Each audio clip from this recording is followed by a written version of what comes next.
네, 안녕하세요. 댕 작가입니다. 지난 시간에 이렇게 라이팅과 포스트 프로세스를 이용해서 렌더링 느낌을 잡아봤고요.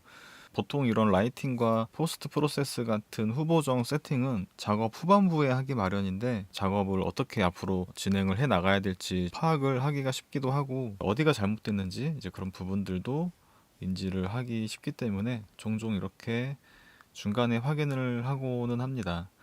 이제 이 포스트 프로세스를 껐을 때와 라이트 세팅들을 비활성화했을 때의 느낌하고 분위기도 매우 다르기 때문에 중간에 이런 식으로 느낌을 잡아보게 되면 조금 더 결과물에 대해서 가늠을 해볼 수 있는 방법이 아닐까 생각합니다.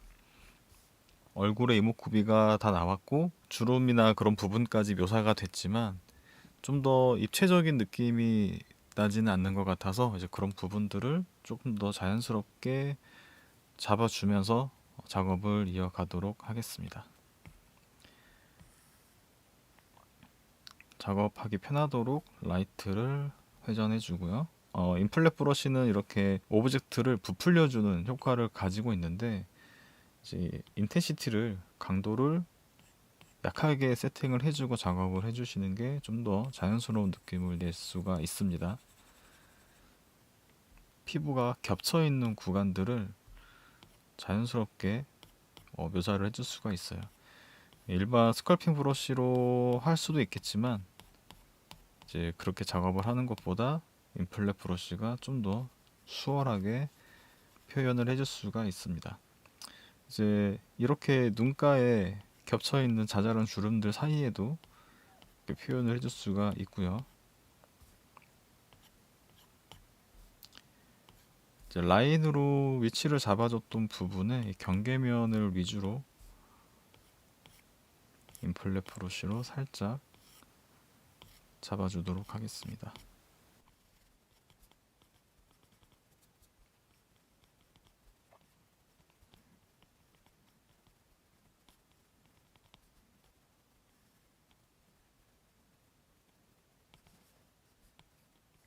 귓볼을 감싸고 있는 부분도 좀 더 부각을 시켜주면 좋겠죠.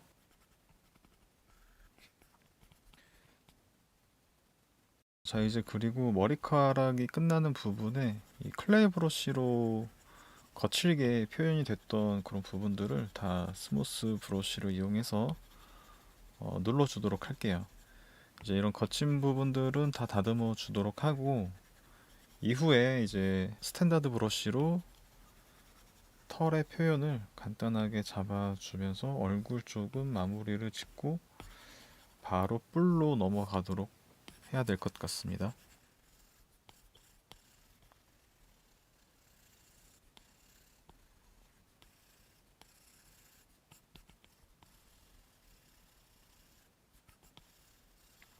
지금 제가 사용하고 있는 아이패드가 아이패드 프로 11인치 2세대 모델이고요. 2019년도에 나온 모델인데 지금 이 노베드 스크립트를 작업할 때 지금 같은 19년도에 나온 아이패드 프로로 지금 라이팅과 포스트 프로세스를 전부 활성화한 채로 작업을 하고 있거든요. 이게 무슨 말이냐면 노베드 스크립트에서 라이팅과 포스트 프로세스가 모두 실시간으로 처리가 되고 있기 때문에 이 과정에서 스컬핑을 동시에 하게 되면 저사양 아이패드에서는 이제 이런 과정에서 느려지거나 심하게는 앱이 강제 종료가 될 수도 있기 때문에 약간 저사양 아이패드를 사용하시는 분들은 좀 이 점은 좀 주의하시면 좋을 것 같고요. 아까 제가 테스트했던 것처럼 라이팅과 포스트 프로세스를 이제 중간 점검하셨다면 이제 약간 저사양의 기기를 사용하시는 분들이라면 다시 스컬핑 할 때는 이 포스트 프로세스와 라이팅을 비활성화하고 스컬핑을 하시기를 추천드리고요. 최신 스펙의 기기를 사용하시는 분들께서는 이렇게 동시에 모든 기능을 활성화해서 작업을 하셔도 충분합니다. 일반 스컬핑 브러쉬를 선택을 한 상태에서 브러쉬 스트로크 항목에서 이 폴오프를 날카로운 라인으로 지정을 했고요. 머리카락의 표현을 잡아주겠습니다. 레이어 항목에 보시면 레이어 1번이 있고 방금 머리카락을 표현했던 부분이 가려졌죠. 맨 처음에 생성했던 레이어 0번, 그 다음에 머리카락을 표현하기 위한 레이어 1번, 이렇게 레이어가 두 가지가 있습니다. 이제 새로 생성한 레이어 위에 이렇게 스컬핑을 이어가도록 하겠습니다.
이제 뿔을 한번 정리를 해야 될 것 같습니다.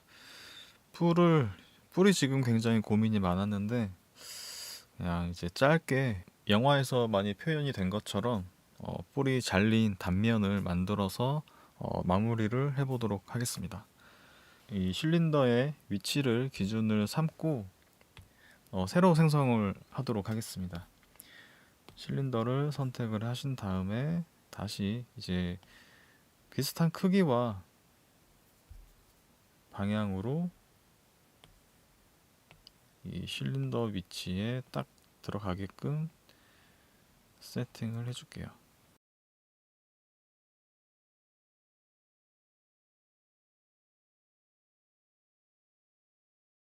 네, 이 정도면 된 것 같습니다. 이 정도로 세팅을 해놓고 미러를 하지 않고 바로 밸리데이트를 눌러줄게요. 그리고 샘플로 맨 처음에 만들어졌던 실린더는 삭제하겠습니다.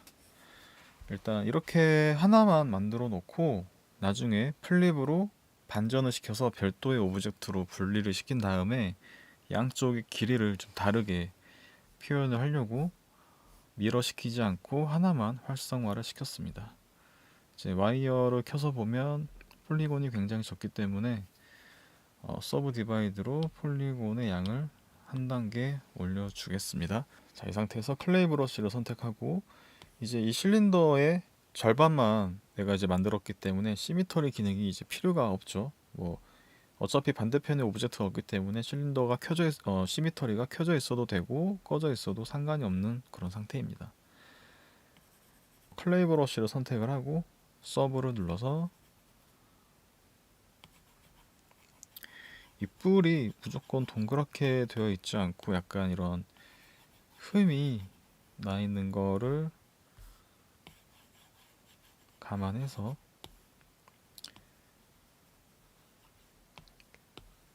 홈의 라인을 이렇게 만들어 줄게요.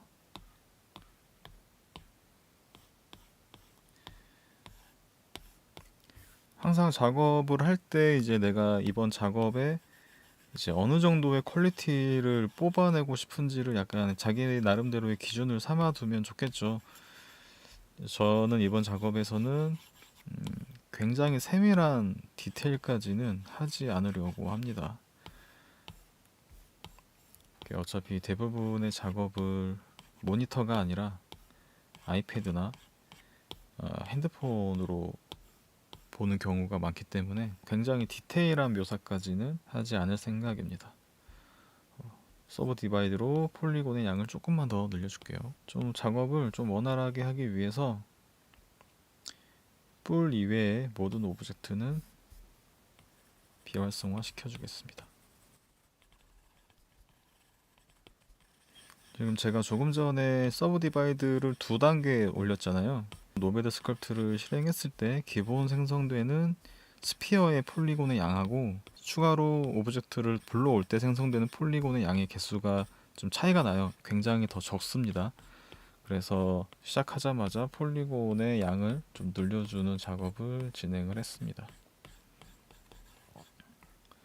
이제 디폴트로 생성되는 스피어는 이제 유저들에게 이제 바로 작업을 할 수 있게끔 이제 그런 설정으로 되어 있어요. 그리고 우리가 추가로 이렇게 도형을 생성하는 작업 같은 경우는 최적화도 고려해야 되는 상황이라서 기본 세팅이 조금 폴리곤이 적게 세팅이 된 채로 호출이 되는 것 같습니다.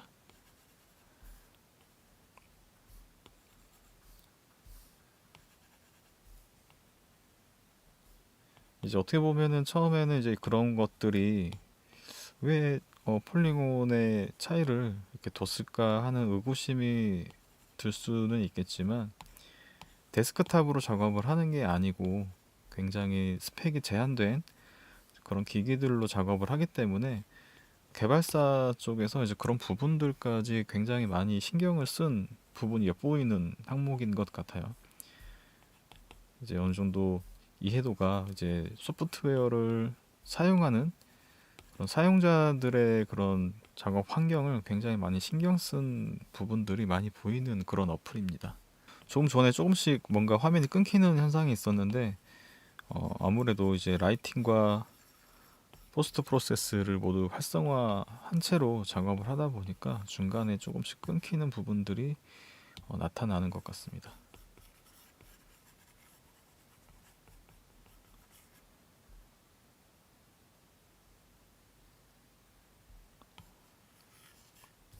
광이 조금 덜 나는 그런 매트한 느낌의 매터리얼로 방금 잡아줬고요. 자, 이 상태에서 가로 결을 한번 좀 잡아줘야 될 것 같아요. 일반 브러쉬를 선택하시고 스트로크 항목에서 폴오프에서 디폴트 세팅에 프리셋으로 변경을 해줬습니다. 자, 서브를 눌러서 레디우스를 줄여주고요. 이번에는 가로의 결을 만들어 줄게요. 가로의 결은 뭐 다 깔끔하게 이어질 필요는 없고 이 캐릭터가 이제 이런 뿔이 잘린 채로 그 다음에 뭐 많은 전투를 치렀을 거기 때문에 이제 상처가 나 있고 생채기가 흉터처럼 나 있는 듯한 느낌을 주려고 하기 때문에 뭐 손이 가는 대로 이렇게 그냥 러프하게 라인을 그어줘도 충분합니다.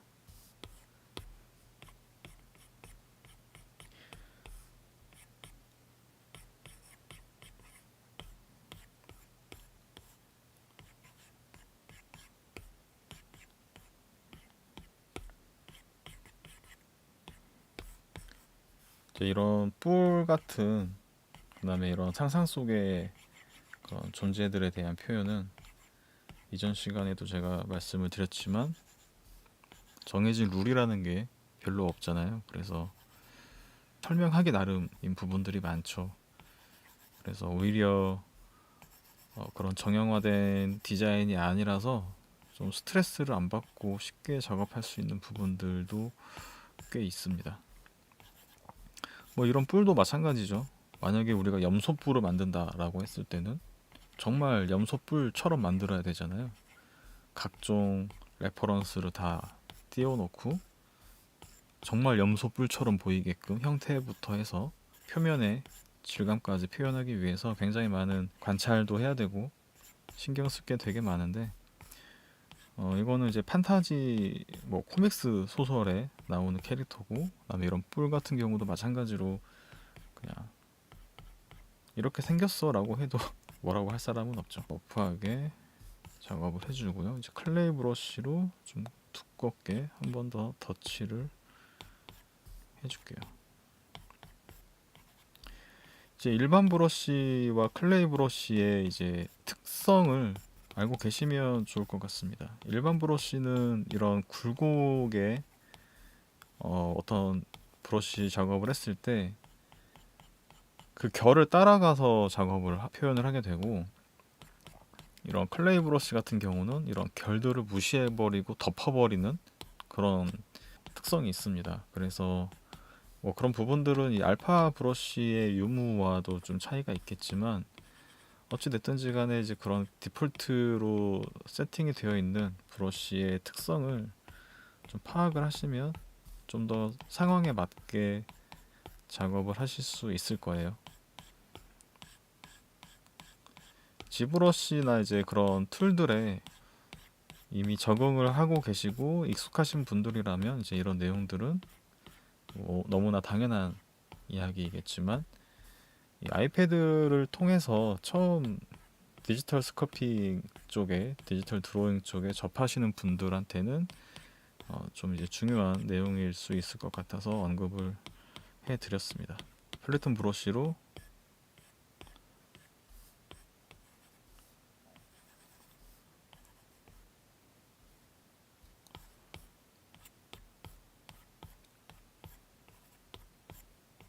살짝 눌러주고요. 핀치 브러쉬가 있어요. 핀치 브러쉬로 결들을 이제 이런 사이사이의 결들을 확실하게 좀 이제 쪼아주는, 쪼아준다는 표현이 맞는지 모르겠는데 좀 더 타이트하게 결을 잡아주는 역할을 합니다. 그래서 너무 이렇게 벌어져 있는 녀석들을 좀 쫀쫀하게 잡아줄 수가 있어요. 하지만 너무 과도하게 사용하면 안 되고요. 뭐 모든 작업이 마찬가지겠지만, 이 안쪽에도 서브 디바이드를 한 단계만 더 올릴게요.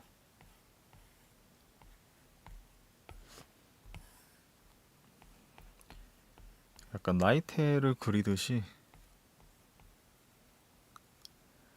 좀 불규칙한 느낌으로 그냥 잡아주도록 하겠습니다.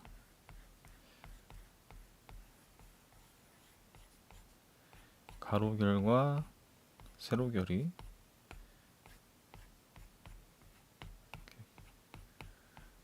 혼합되어 있으면 좋겠죠.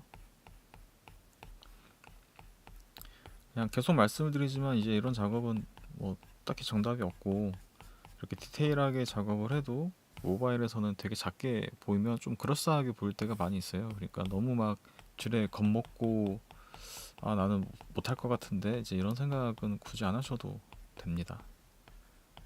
흔히 말하는 축소빨이라는 게 무시 못 하거든요. 물론 이제 모든 디테일들을 살리기 위한 작업을 하신다면 뭐 실력은 뭐 당연히 더 올라가겠지만, 우리가 이렇게 취미로 이렇게 작업하는 부분에 있어서는 이 정도만 해도 충분할 거라고 생각이 됩니다. 이제 나머지 가려졌던 오브젝트들을 전부 불러와서 이 우측에 브러쉬 리스트에서 이 카메라 모양의 뷰 아이콘을 눌러주면 전체가 활성화가 됩니다. 그리고 이제 초반에 이제 세팅됐던 라이팅 항목의 방향으로 라이트를 조절을 해주고요. 지금은 라이트가 3개가 생성이 된 상태고요. 디렉셔널 라이트와 스팟 라이트, 포인트 라이트 이 3개가 이제 분위기를 지금 잡아주고 있습니다.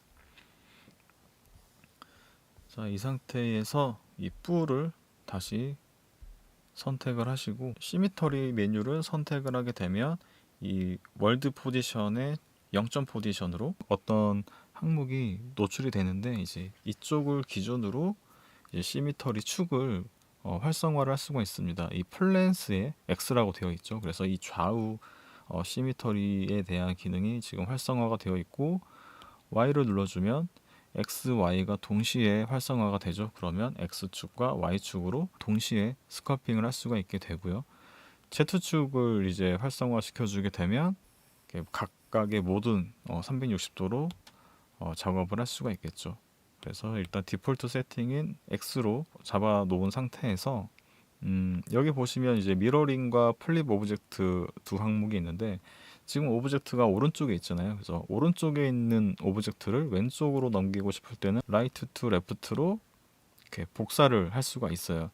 이제 이렇게 되면 신 카테고리에 가서 보시면 오브젝트가 하나의 오브젝트인 채로 이제 한 세트로 이렇게 적용이 되고요.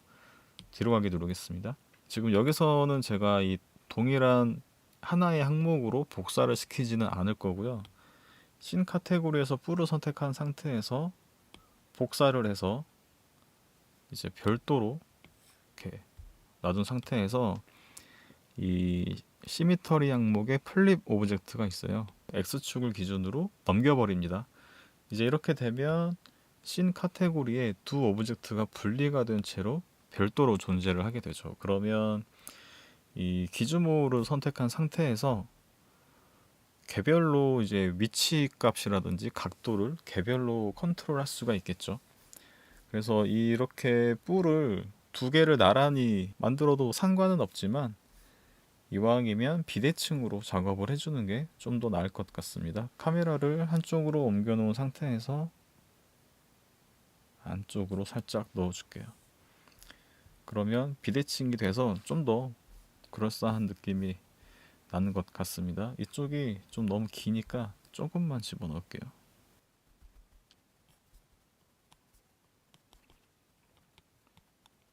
맨 처음에 실린더를 생성을 했을 때 오브젝트를 이렇게 회전을 하면서 만들었기 때문에 기준모 축이 되게 틀어져 있어요. 그래서 좀 위치를 옮기기가 되게 원활하지가 않은데 그럴 때는 이 기준모로 선택을 하시고 액션에서 브레이크를 눌러서 기준모 축을 리셋해 줄 수가 있습니다. 그러면 다시 한결 움직여 주기가 수월해지죠. 그래서 어떤 작업을 하면서 로테이션 값을 많이 주게 되면 이 기준모의 축이 틀어지는 경우가 빈번하게 발생할 거예요. 이제 그럴 때는 기준모 옵션에서 브레이크로 기준모를 리셋 시켜줄 수가 있습니다. 자, 그렇게 해서 이렇게 뿔의 표현까지 작업을 해봤고요. 뷰 아이콘으로 전체 선택을 해보겠습니다. 눈알의 표현을 좀 잡아주도록 하겠습니다. 멀티레스에서 서브 디바이드를 한 두 단계 정도 넣고요. 클레이 브러쉬가 선택이 된 상태에서 서브를 눌러서 눈알을 펴주도록 할게요. 이번 작업은 제가 텍스처링 같은 페인트 작업은 하지 않을 거예요. 페인트 작업은 하지 않을 거고 눈알도 이렇게 안쪽으로 스컬핑을 해주게 되면 여기에 음영이 맺혀서 마치 눈동자가 있는 것처럼 보여지게 되겠죠. 그래서 이렇게 안쪽으로 스컬핑을 해주고 있습니다. 그러면은 이제 이렇게 적게 봤을 때 음영이 져서 눈동자가 있는 것처럼 보이게 되죠. 자, 이제 라이팅을 조금 정리를 해볼까 합니다. 전체 선택을 했을 때 지금 각각의 매터리얼이 별도로 지정이 되어 있기 때문에 얼굴의 톤과 몸통의 톤이 좀 다르게 되어 있어요. 매터리얼을 조금만 더 만져주도록 할게요. 얼굴을 선택을 하고 매터리얼 항목에서 색상과 재질을 선택을 하고 페인트 O를 눌러서 다시 한번 세팅을 적용을 해주고요. 몸통을 선택해서 동일한 세팅 값에서 페인트 All로 적용을 해주겠습니다. 그러면 동일한 톤으로 세팅이 되었습니다.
라이트 세팅까지 해서 헬보이를 만들어 봤습니다. 헬보이의 약간 나이 든 버전 같은 그런 느낌이 드는 것 같고요. 이 파일 항목에서 이 렌더에서 익스포트 PNG를 눌러주시면 렌더링된 화면을 이렇게 이미지로 저장을 할 수가 있습니다. 그래서 좀 더 깔끔한 화면을 볼 수가 있고요. 네, 이번에는 이렇게 오랜만에 개인 작업을 하면서 얼굴 스컬핑을 한번 진행해 봤고요. 좀 긴 영상이 되어 버렸는데 그래도 작업을 하시는 분들에게 도움이 되었으면 좋겠습니다. 자, 그럼 저는 또 새로운 작업으로 다시 인사드리도록 하고요. 지금까지 댕작거였습니다. 감사합니다.